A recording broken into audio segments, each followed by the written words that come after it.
Amani ya Mwenyezi Mungu iwe pamoja nawe asubuhi ya leo, mpendwa mtazamaji, popote pale ambako unaendelea kutufuata kwa wakati huu, tariki 16 Juni 2026, mubashara matangazo haya tunakutangazia kutoka mashariki mwa Jamhuri ya Kidemokrasia ya Kongo. Karibu kufuata habari zetu katika siku hii ya leo. Tuanze habari zetu na habari hizi kutoka huko Minembwe, tarafa Fizi. Ni kwamba Minembwe bado haijachukuliwa na FARDC licha ya habari ambazo zinaendelea kuzagaa kwenye kona mbalimbali. Mapigano yanaendelea kinyume na taarifa zinazosambazwa kuwa katika baadhi ya mitandao na vyombo mbalimbali vya habari. Mji wa Minembwe katika jimbo la Kivu Kusini bado hauko chini ya udhibiti wa jeshi la Jamhuri ya Kidemokrasia ya Kongo. Kwa mujibu wa vyanzo rasmi kutoka eneo hilo, zaeleza kuwa bado vikosi vya Twirwaneho Minembwe pamoja na Red Tabara, makundi ambayo yanaendelea kutajwa kushirikiana na waasi wa M23, bado wanaendelea kushikilia eneo hilo. Taarifa zaeleza kuwa mapigano makali bado yaendelea katika maeneo mbalimbali yanayozunguka Minembwe kati. Waasi waendelea kushikilia nafasi zao za kijeshi, hususan katika kambi yao kuu iliyoko Kitavi, ambayo inaelezwa kuwa ni moja kati ya ngome muhimu katika operesheni zao za kijeshi katika eneo hilo. Wakati huo huo, jeshi la serikali ya Kongo kwa ushirikiano nao wazalendo linaendelea na operesheni za kijeshi kwa lengo la kurejesha udhibiti wa Minembwe. Viongozi wa vikosi hivyo wanasema wamejipanga ili kuhakikisha eneo hilo linaokolewa katika mikono ya waasi yao. Minembwe inachukuliwa kuwa eneo lenye umuhimu mkubwa wa mikakati katika nyanda za juu za tarafa la Fizi na nyanda zingine za Mwenga ndani ya jimbo la Kivu ya Kusini. Wachambuzi wa masuala ya usalama waeleza kuwa udhibiti wa eneo hilo unaweza kuwa na athari kubwa katika mwelekeo wa mapigano yanayoendelea mashariki mwa Jamhuri ya Kidemokrasia ya Kongo. Hadi sasa hali ya usalama katika eneo hilo inaendelea kuwa tete, huku pande zote zikidai kufanya mafanikio katika shamba hilo la mapambano. Wananchi wengi waendelea kukumbwa na changamoto za kiusalama mdogo kutokana na mapigano hayo yanayoendelea kila siku katika maeneo hayo. Kwa sasa hakuna taarifa rasmi zinazothibitisha kuwa FARDC imefanikiwa kutoa mji huo wa Minembwe, huku juhudi za kijeshi za kudhibiti eneo hilo zikiendelea. Serikali pamoja na washirika wake wazalendo wanasema wataendelea na operesheni zao hadi eneo hilo lirejee chini ya mamlaka ya serikali kuu ya Kinshasa. Tuangazie habari zetu na habari hizi za huko Masisi. Ni kwamba jeshi la Jamhuri ya Kidemokrasia ya Kongo kwa ushirikiano nao wazalendo wamefanikiwa kurejesha udhibiti wa mji wa Kibabi ulioko katika tarafa la Masisi mkoani Kivu Kaskazini baada ya mapigano makali yaliyodumu kwa muda wa siku kadhaa kati yao na waasi wa M23. Kwa mujibu wa taarifa toka vyanzo vya usalama katika maeneo hayo, operesheni hiyo ilifanyika tangu siku ya Jumapili, ambako vikosi vya FARDC na wazalendo walifanya mashambulizi yaliyopelekea waasi wa M23 kushindwa kuhimili presha ya kijeshi na kulazimika kuondoka kijijini humo.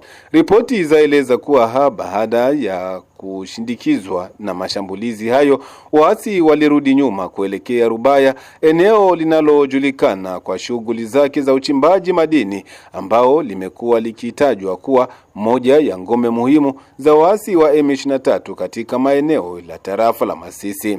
Kurejeshwa kwa udhibiti wa Kibabi kunatajwa kuwa hatua muhimu katika operesheni zinazoendelea za jeshi la serikali kwa ushirikiano na wazalendo za kupambana na makundi yenye silaha mashariki mwa nchi. Mafanikio hayo yanakuja baada ya vikosi vya FARDC na washirika wao kutangaza pia ukombozi wa maeneo mengine kadhaa katika siku za hivi karibuni. Wakazi wa eneo hilo wanatarajiwa kurejea katika shughuli zao za kawaida, huko mamlaka zikiahidi kuimarisha usalama ili kuzuia mashambulizi mengine kutoka kwa makundi ya waasi. Hata hivyo, hali ya usalama katika sehemu mbalimbali za tarafa la Masisi bado zaendelea kufuatiliwa kwa ukaribu kutokana na uwezekano wa mapigano kuendelea katika maeneo jirani. Kwa sasa jeshi la FARDC na wazalendo wanaendelea na operesheni zao za kusaka makundi ya wahasi katika Kivu Kaskazini, huku juhudi za kurejesha amani na utulivu katika eneo hilo zikiendelea. Tukiachana na habari hizo, tuangazie habari zetu na habari zingine hizi zisemazo kuwa huko Luvungi kuna habari zinazotaja kuwa hali ya usalama imerejea kuwa tulivu kwa sasa katika eneo la Luvungi kwenye bonde la mto Ruzizi. Hivyo ni baada ya milio ya risasi kusikika kwa wingi asubuhi ya siku ya kwanza ya wiki tunayo tarafani Uvira. Duru zetu zaeleza kuwa vurugu hiyo imetokea baada ya baadhi ya wanajeshi wa FARDC kukosana kati yao, kama alivyohakikisha hapa duru yetu ya habari kutoka bondeni mwa mto Ruzizi. Kuhusu ngambo ya Luvungi, kulikuwa mbalimbali ya mambo kati ya jeshi wenyewe FARDC peke yake. Basi FARDC muko waibu, muko bahuse, muko bajier, muko bapeme, muko infanteri, yote ni FARDC. Na ni wao kwa wao ndio walikorogana kati ya baibu na bale bajier wanaitwa bajepa. Hakuna shida, watulie. Vurugu ilikuwa ni kati ya wajeshi, lakini vurugu inamalizika, amani iko na kazi inaendelea kama kawaida. Hakuna shida mbali ya mubaya ambayo inatoweka huko, ni kati ya wanajeshi wao peke, haikukuwa kati ya adui na sisi, wala haikukuwa kati ya wazalendo na wanajeshi. Ilikuwa ni kati ya wanajeshi wao peke wainikie mbili ndio walifarakana, ila wote wamekwisha rudia, kilima yote imekwisha rudia usalama. Majira ni nzuri kati yao. Tuangazie habari zetu hizi na habari za huko Kilembwe, tarafani Fizi, kutathmini juu ya hali ya usalama ya sasa na mambo mengine. Ndiyo ilikuwa lengo kuu la kikao cha usalama kilichoendeshwa pa Kilembwe Kati chini ya uongozi wa mkuu wa sekta hiyo. Akizungumza na chaneli yako Zawadi Abandela wa Bambe, anatoa hapa picha halisi ya kikao hicho.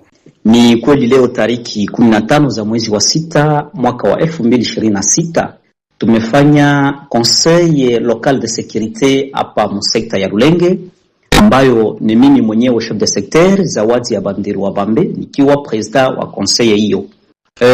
Katika conseil hii ilikuwa conseil restreint ambayo tuliwakilisha hata wamoja wenye hawaitwi wanamemba, ikiwemo wa chef de groupement, ikiwemo masete civile na wazalendo pia.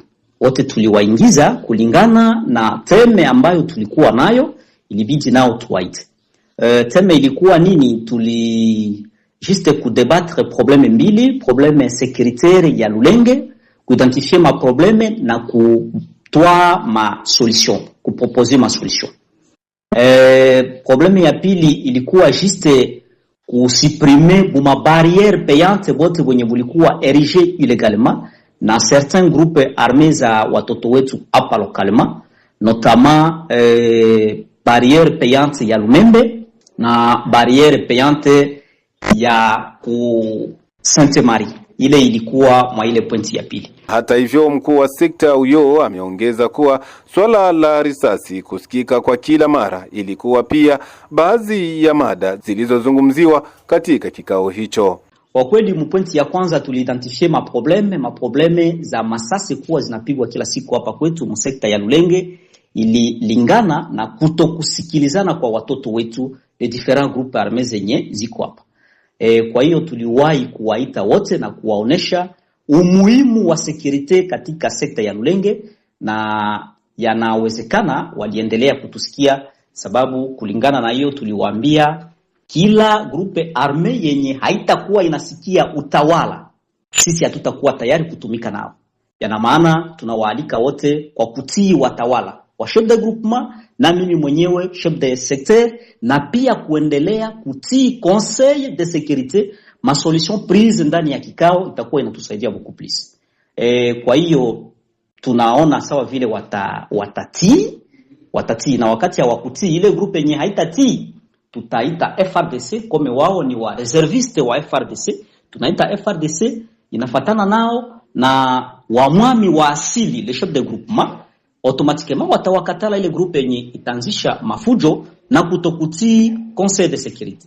Ile ni moja yenye tulikamata, na ya pili ilikuwa suppression sans condition ya zile barriere mbili, na wenyeji wenye walikuwa wanaerige walikubali kwamba leo lundi le 15 juin 2026 wako tayari kusuprimer, sababu raia wa sekta ya Lulenge wasikie kwamba wanapumua, wako wakongomani na wanawajibika, wao wanasirkule librement. Mimi kama kiongozi wa sekta siwezi kufungia macho trakaseri yenye iko napita kwa watu wangu na nikose kufanya maaction sababu zile mabariere zitoke. Mwishowe alipoulizwa ikiwa hazimio hizo zitatekelezwa au la, mkuu wa sekta ya Lulenge Zawadi Bandelo wa Bambe naye amejibu yafuatayo. Kwa kweli matarajio yetu kisha kikao ni kwamba hewa itaendelea kuwa mzuri. Sike mimi kama chef de secteur ambacho ninahitaji ni usalama wa raia yangu. Raia au na circuler librement, iko na marchandise yake, anaenda kote kwenye anataka, anachuruza, anarudia na pato yake, ajisikie kama ile libre. Ile ndio susi yangu, circulation libre ya basitoyen congolais benye kuingia na kutoka ndani ya sekta ya Lulenge. Ile ninawaza ni kubwa zaidi. Mtazamaji, kupitia hapo ndipo kabisa tumetia nukta kwa habari zetu katika siku hii ya leo. Tunakushukuru kwa kutufuata mwanzo hadi tamati. Tunakusihi mara tena usikosi kulike, kucomment na kushare kwa wengine habari hizi. Jina langu Mchumbe wa Mkulima na Fatuma, sina la ziada, nasema kwaheri.